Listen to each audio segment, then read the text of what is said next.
Yo, what's up guys? Welcome to another Back for Blood build. This one is the one-shot melee build. Now this build's kind of designed to be the maximum punishing build that you can have with regards to melee in one particular swing, which is the right-click heavy melee. Now I will say it's probably not well suited for no hope, in my opinion. I've tried it on Veteran, Nightmare and No Hope, and I personally think you attack just a little bit too slowly for the no hope difficulty to be able to deal with the amount that the game throws at you. However, if adapted a little bit, you could potentially use the tenderizer that you saw in the intro to kind of deal with those massive waves of zombies. In my opinion, I think you should just stick with Nightmare because this build in particular is about fun. Honestly, I've never felt more satisfying than jumping off the roof of a bus and smacking the ogre in the face with a big metal hammer. But, you know, who am I to say? It's up to you guys to make your own fun in this game, and I'm sure that you guys will enjoy this build. Now, just a couple of things to point out. So, the main aspect of this build is to get as much damage as possible, so I will run over the attachments and things like that a little bit later on. However, just a heads up that the build doesn't really get rolling to a really huge point of being able to one-tap things like say the whalers or the tall boys or anything like that. It doesn't get really to that point until you have the damage attachment, because you just need that little extra uplift. Obviously on Veteran difficulty and Nightmare difficulty, you'll be one-tapping them from the get-go. That's only primarily for kind of the no hopes. Anyway, enough of the explanation. Guys, I really hope you enjoy this build. I've been messing around with it for a week and a half, so I do apologize that there was no video upload last Friday, because I was theorizing this build and trying to make it work more than anything. Another side note as well, guys, so right now I'm recording this on Tuesday, the 7th of February, and we are currently on YouTube at somewhere around 372, there you go. So we're at 372 subscribers, and we are looking to hit 500 by my birthday on the 22nd, which would be amazing. So thank you so much, guys, for the continued support. And if you have friends that you know would play this game, etc., that could benefit from the builds, please feel free to send them the link to the channel. It really appreciated by me. Anyway, guys, let's get into the build. Okay, so as per usual, let's run through the cards. So the first set of 5 cards: heavy attack, spiky bits, ignore the pain, mean drunk, and heavy hitter. So heavy attack, they kind of changed in the most recent patch. It just means that it's going to be a little bit better, honestly. So it used to be that if I remember rightly, you used to have to charge up the attack. This now just gives a straight smack. Like you right click and boom, you go to do the swing, which is really cool that they changed that, and it just makes it so much more viable. So you press right click on your mouse with a melee weapon to deal a heavy attack. Heavy attacks are going to deal 100% increased damage, and they are going to take up 50% more stamina. Then we have spiky bits. That's 15 melee damage, 20% damage resistance while using melee weapon, which is really good. We do have the downside of minus 15% ammo capacity. Generically, we don't really worry about that, but we do want to give off some ammo to our teammates if they require it, so it is something to just keep an eye on. Then we have ignore the pain. Now, ignore the pain is really good. 20% melee damage increase against mutations, which is primarily why we deal so much damage against them. And we deal, when we deal melee damage to a mutation, we're going to heal 2 health and 3 stamina for each hit. So that's each melee attack. Now, In my previous build, if you haven't seen it, it's going to be the ending video that you'll get linked to. That build in particular is all about the melee speed. This one is a little bit less so, so the main reason for this card is to have that melee damage against mutations. So then we have Mean Drunk, which is a 40% melee damage increase, which is huge, and your melee attacks are going to cleave through enemies, dealing damage in a large area. So it's going to have that kind of C shape in front of you, like an arc. Now it is something to be aware of, that you can hit your teammates with this, so please be sure not to hit them with the tenderizer, because that explosion really hurts. Another thing just to point out with the tenderizer as well is it does trigger explosive barrels, etc. nearby. Then we have the final card of the first set, which is Heavy Hitter.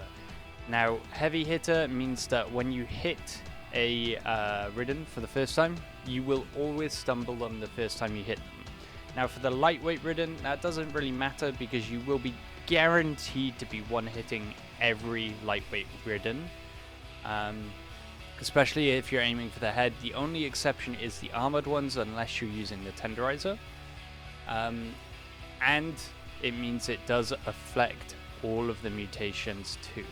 So if you hit any of the mutations with a melee attack, they will get stumbled, which is really good for you to lay down some extra damage if you don't want to tap them. That completes the first set of 5 cards. Let's move on to the second set, starting with Battle Lust.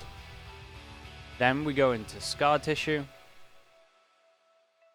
Face Your Fears, Numb, and finally Well Rested. So Battle Lust is great. Melee kills are going to give you 1 health and 0.125 trauma, so you're going to regain trauma and health every enemy that you kill.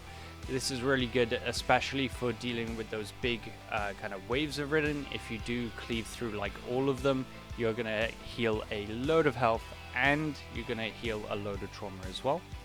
Scar Tissue, one of my favorite tank cards, and this is just so that you take 1 damage less from all ridden, and you're going to gain 50% acid resistance, which in the later stages they love to throw acid at you a lot. Also helps with the exploders and any of the other ridden that kind of throw vomit at you, etc.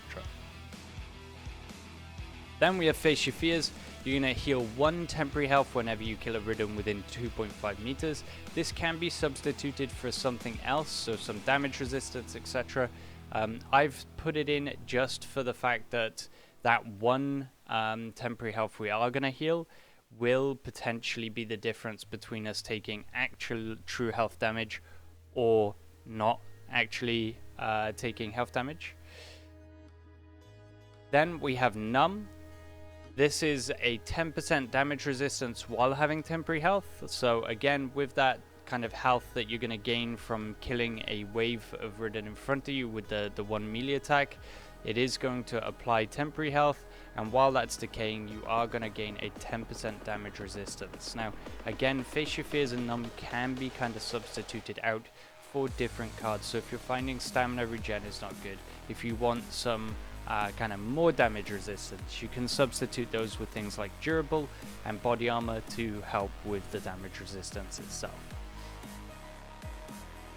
And finally, Well Rested. This one's really simple: 20% team overheal and 5% team healing efficiency.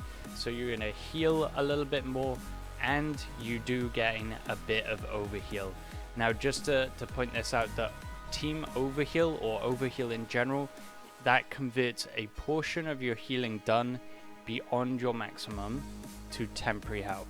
So say you have 100 hit points and you start healing still, it's going to be whatever portion of your max HP you can heal up to.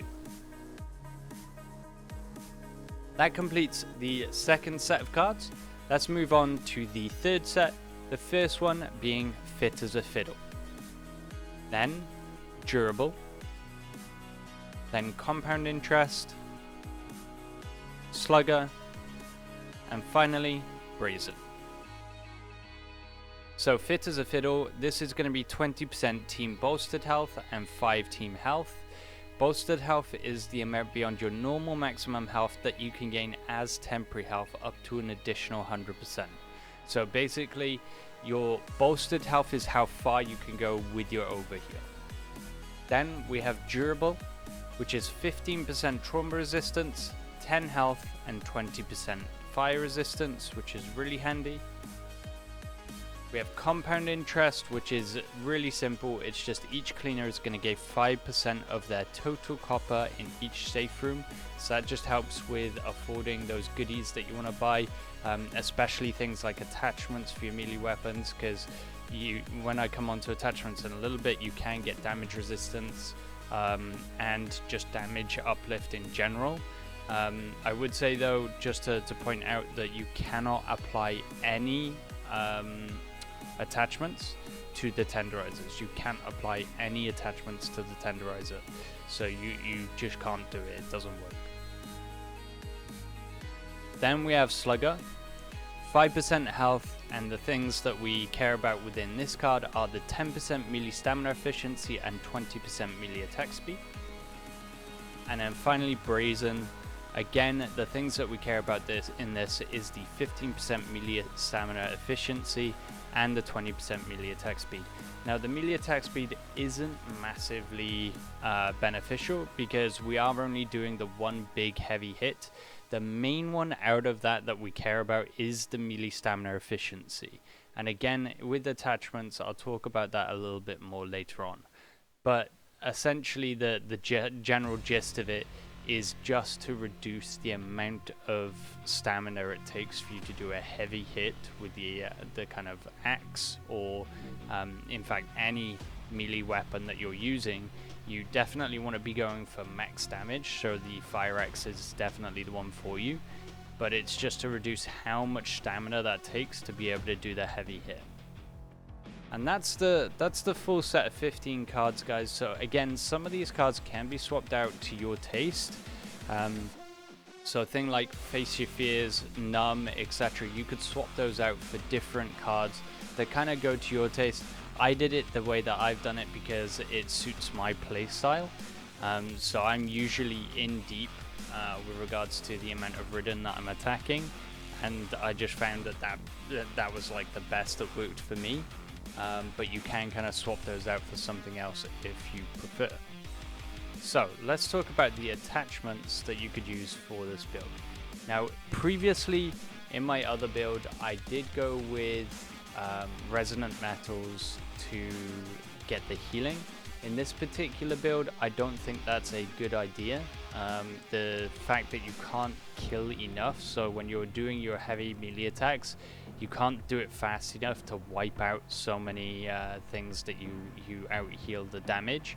So it's more important just to kind of limit how much damage that is, or maybe even get some more stamina efficiency. If you didn't go with the Brazen card or the Slugger cards or both, then the stamina efficiency you're going to be having is really bad.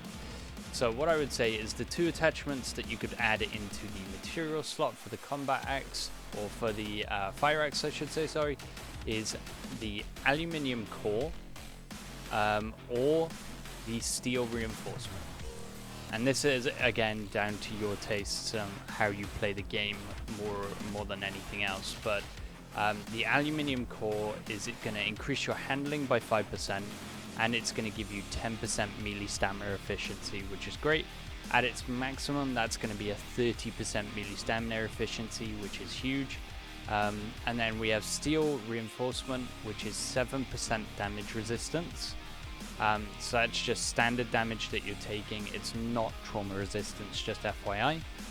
And at its maximum is going to be 13% damage resistance. Again, just to point out, with the Tenderizer Sledgehammer, you cannot apply any attachments because it is a legendary weapon. I will kind of come on to weapons in just a minute, but just to reaffirm, you cannot apply the attachments to the legendary weapon itself. Then we have the grip attachments. Now with this in particular, the grips that we have as attachments, we don't really need. But what I would say out of all of them is the compact redesign is probably the best. It's just a standard 5% mobility and 5% move speed, and then 5% sprint speed as well. I would say the compact redesign is the best. The other ones don't really give you anything, so melee attack speed and handling. Now, the only thing that I would say is you might want to go for tactical grip. And the only reason I say this is because of the first stat on the tactical grip, which is a 10% increase in firepower. Now, this build is all about the damage. So the idea behind it is that you deal as much damage in your first swing to potentially kill whatever you hit with your swing. So I would say generically that would be the only reason why I would go for tactical grip.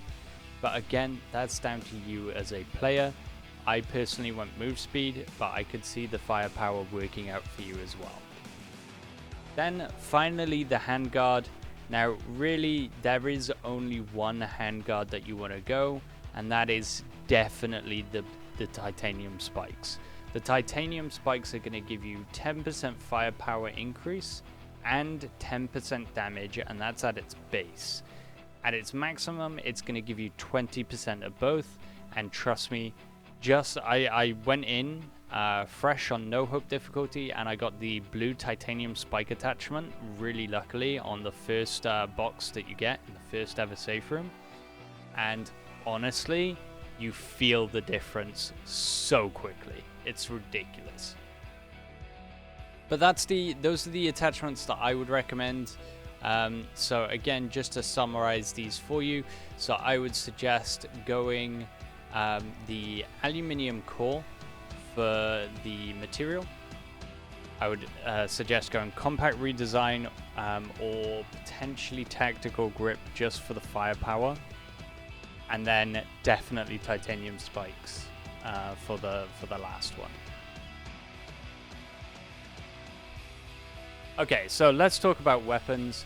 So there's only really one weapon that you can run with this build, and that's the fire axe, starting with a massive 95 firepower at base. Now, to give you an idea, the baseball bat at base deals a 40 firepower, and then also you have, so for instance, the claws, they have a 46 firepower at base. So both of them, realistically speaking, have a much less firepower rating than the fire axe.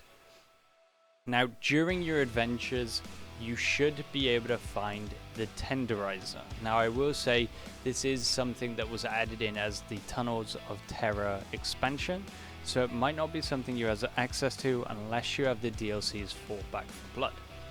Now, the tenderizer is basically a big sledgehammer with an explosive shell on the end.